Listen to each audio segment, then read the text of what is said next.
अब्बास की कारस्तानी तो नहीं है? कहीं शाह अब्बास साहब की बेटी तो नहीं?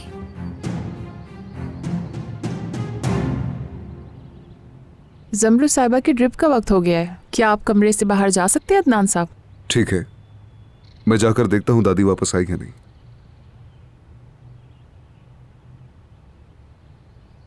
चले आ जाए।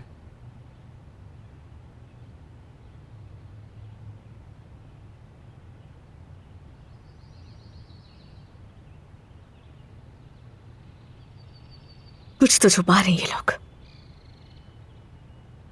देखिए, आपका कंफ्यूज होना बिल्कुल नॉर्मल है और शायद ये मेडिसिन की वजह से भी है। चलें, आप प्लीज़ थोड़ा आराम कर लें, वरना ब्लड प्रेशर दोबारा बढ़ जाएगा आपका। चलें, आ जाएं आप।